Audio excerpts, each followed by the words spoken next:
Welcome to Future Ready Live, where we talk about topics that will help CPAs, CGMAs, finance and accounting pros prepare for change and transformation. I'm your host, Tom Hood, the EVP for Engagement and Growth at the AICPA CIMA, the largest association of professional accountants, CPAs, and CGMAs in the world. Today, we're going to be talking about the latest developments in sustainability and ESG, including recent standards, the SEC rule, California's climate reporting laws, and the role finance and accounting professionals play in sustainable business. Joining me is an all-star panel from our association, Jeremy Osborn, Ash Noah, and Amy Beers. Jeremy is the association's global head of sustainability. Ash is the VP and managing director for management accounting and sustainability. And Amy is a senior director for assurance and advisory information. Welcome, panel. Thank you very much. Glad Thanks to be for having here. us. It's awesome to have this is like an all-star panel. I love it. So we're going to kick off with a little bit about, Ash, I'm going to point this one to you. Why does sustainability matter to business? And the follow-on will be, what's the role of finance and accounting teams in managing, measuring, and reporting sustainability impacts, risks, and opportunities? Take it away. Thank you, Tom. Thanks for having us on your show. It's a delight and a privilege to be on.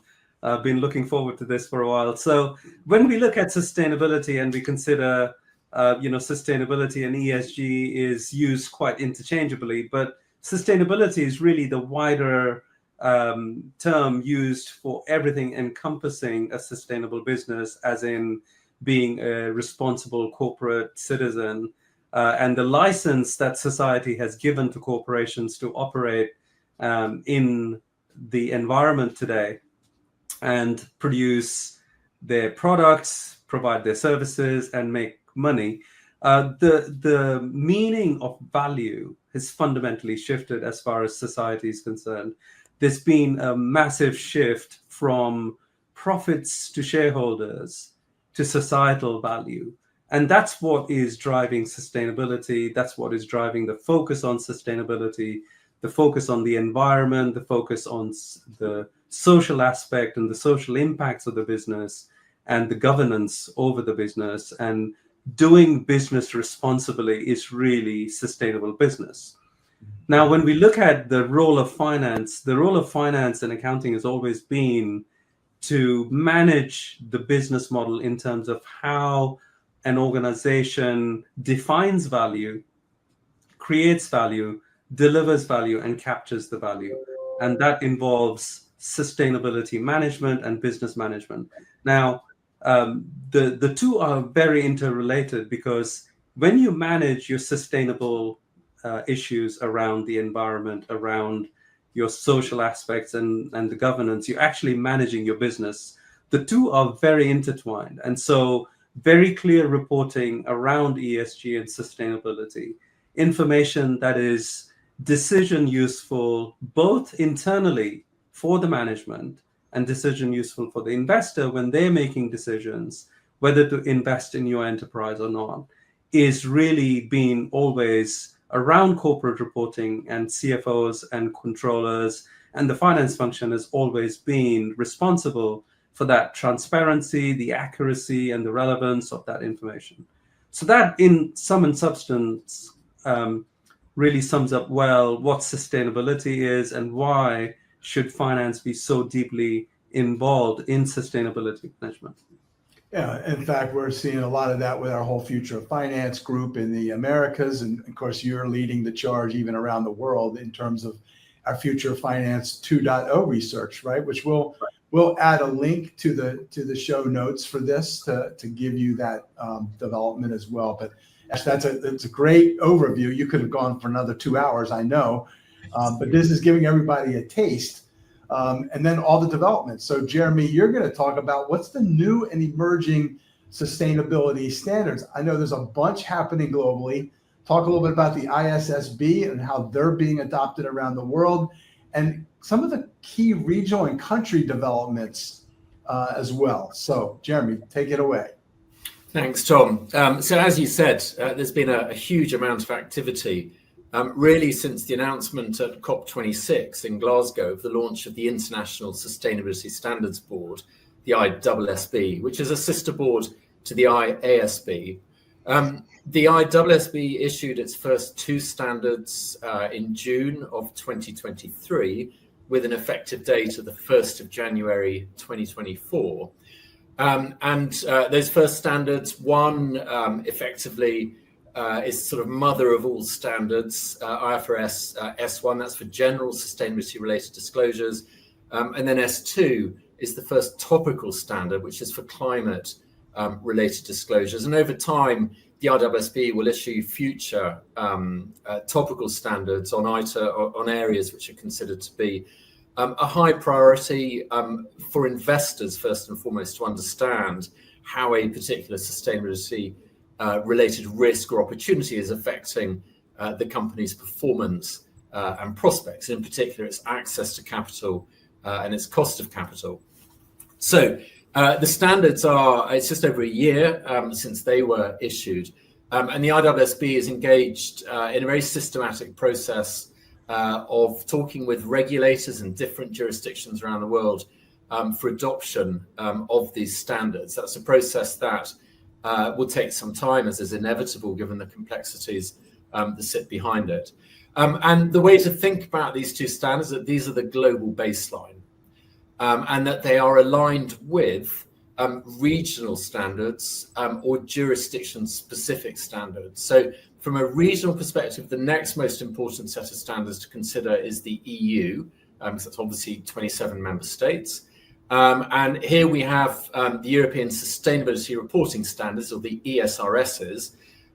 These were issued in their final format in the autumn of 2023. They also have an effective date of the 1st of January 24, and the first companies, which are primarily large public interest entities in the EU, will start reporting in Q1 of next year. Now, important to know that the EU standards and the ISSB standards are aligned. If you report against one, there is a sort of interoperability table to help you understand how to make sure that disclosures against one also align with disclosures against the other. The key difference between the two types of standards is that the ISSB standards are focused on the needs of investors. The EU standards are focused on the needs not only of investors, but also of society more broadly, so a broader mix of stakeholders.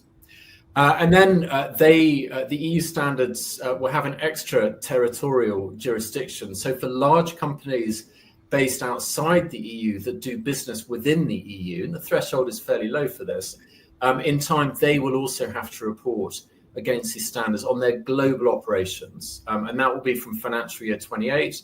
So we'll see the first reporting in financial year 29.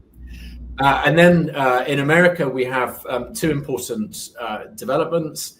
The first is the SEC reporting rule that was issued in March of 2024.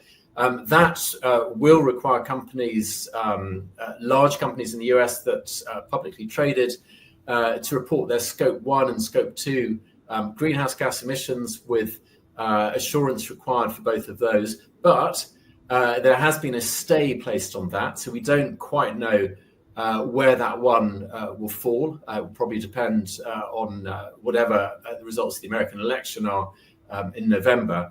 But at the same time, we also have reporting laws that the state of California has introduced.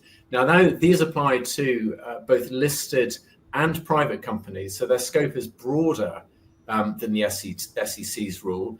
And they require any company, US company doing business with California, which I think will be all major companies, above a certain size to report Scope 1, Scope 2 and Scope 3 emissions for the largest companies, and for the slightly less large companies, so these are companies with a turnover of $500 million or more a year, to report, in essence, their climate-related risks and opportunities and how these are being managed. So that it gives you a sense. I think the key message, Tom, is that these are aligned with one another. The standard setters are being quite careful to make sure that there aren't sort of separate reporting requirements that are incompatible, because that creates a bit of a nightmare for report preparers. But we have the global baseline, then we have the EU, and then we have jurisdiction-specific requirements as well. So lots going on. I like to think about this like the scouting report, because all this stuff has been brewing on the horizon now for several years. And Ash, obviously, we've been ahead of it with our research. So you guys have already been talking about what the impact is on finance, but now we're starting to see it kind of affecting a lot of different areas. Amy, go a little bit more in depth in the landscape of regulation and sustainability about the U.S. I know Jeremy covered a decent chunk of that, but talk in particular about how the EU CSRD, the California climate laws, and even SEC, a little more detail about that in terms of the U.S. companies that are watching today. Sure. And so the CSRD, obviously, it's very unique that European laws are actually impacting U.S. companies, right? And so we see about 3,000 companies here in the U.S. that will be eventually impacted by the CSRD.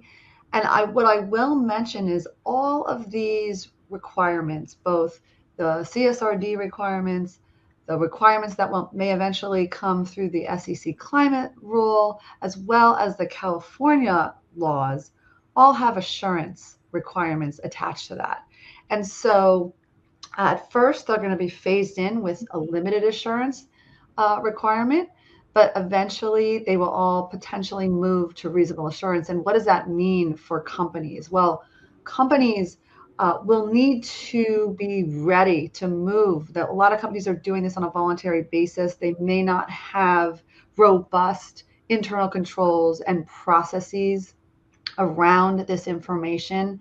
Because this information will be reported and the assurance over it will be similar to what is happening with the financial statements, they will need to create these robust processes and internal controls over this information. They'll need to establish governance oversight over this information. So what we'll see is that, yes, while the financial and accounting areas of a company will need to get involved because these process and controls will need to be at the level, say, of almost a financial statement audit. But you're going to have to start working throughout the organization, even at the board level. So, it's really going to take a cross-functional effort to really establish these processes and controls to meet these requirements. Yeah, we're actually seeing that in some of our future finance folks. They actually, I'm seeing a new position crop up called corporate ESG or sustainability controller, because of the need to kind of put the controls around that and manage it as a reporting issue. Jeremy, what do you know about how we're seeing finance and accounting functions preparing for these standards? And then I'm going to close up with Ash and Amy, talk about all the things we're doing as the association to help our members deal and guide sustainability in their organizations. Yeah, that's a really interesting point, Tom, you make about the emergence of this new position of the ESG controller in the US. And we see the same in the UK and Europe. And when I speak with companies this side of the Atlantic, what I hear is that it's often the brightest and most ambitious finance and accounting professionals will step forward for these type of roles. So this is a great opportunity for finance and accounting professionals. It's a new career path where ESG controller and its equivalent exist. But even if the work more broadly is subsumed within the CFO and his or her team, it's a terrific opportunity for the finance and accounting professional because, as you've said, the discipline and the rigor and the process that they bring to any data, whether that's financial data or it's what one previously thought of as non-financial data. I think now we ought to use the phrase sustainability-related financial data.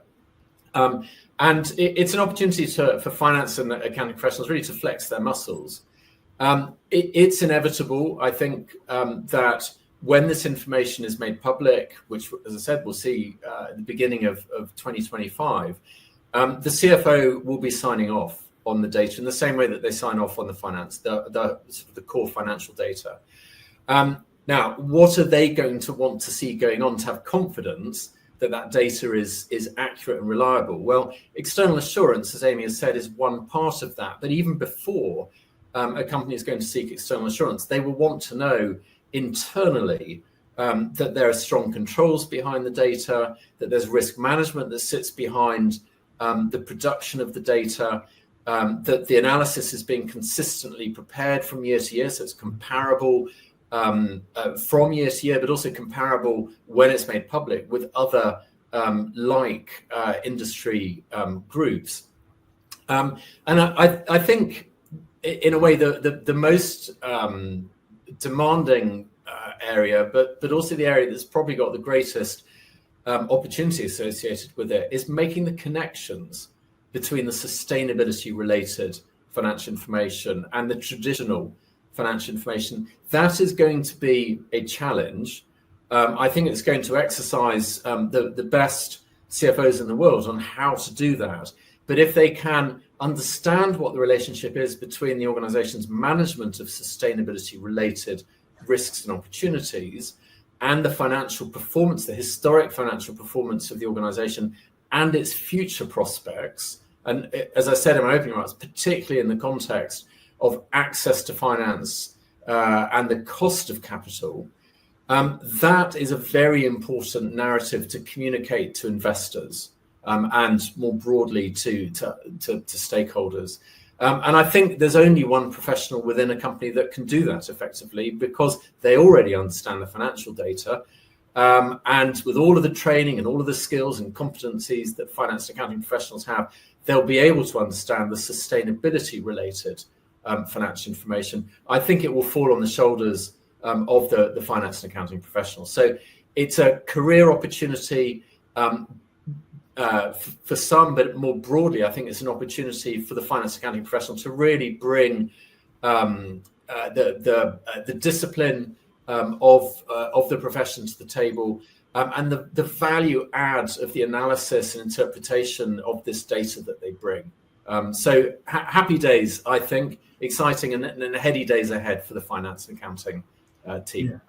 Yeah. I'm reminded of in the U.S. the Sarbanes-Oxley initiative way back, and that created a whole lot of emphasis on controls, and that's where a lot of the discipline that's beginning to be applied into this whole sustainability notion is coming from. Ash and Amy, elaborate on how are we at AICPA and CIMA helping to enable our members to lead and guide this sustainability initiative in their organizations. Ash, I think you're on mute. Thank you. The phrase most used these days. I think you're on mute. I think we can provide a link as well to the resources in the post. But one of the things I just wanted to emphasize was the opportunity that finance have. ESG sustainability is not just a reporting issue. It is a business issue. It impacts the value creation. It impacts the risks and opportunities that a business faces. You mentioned a research report that we recently did towards the end of 2023.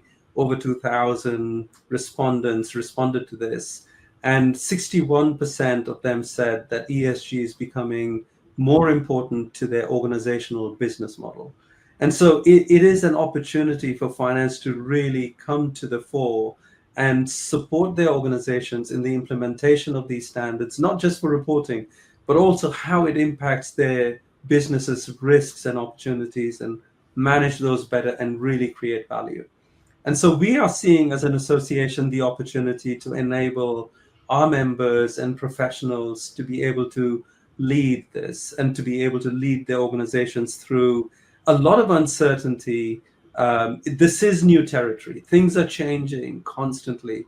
And we cannot do this. I'll take Jeremy's point that we are best positioned to be able to do this, but we do need training and development and specific competencies to enable us to understand sustainability matters, to understand and be the interface between the experts. So we're not saying finance professionals need to become climate scientists.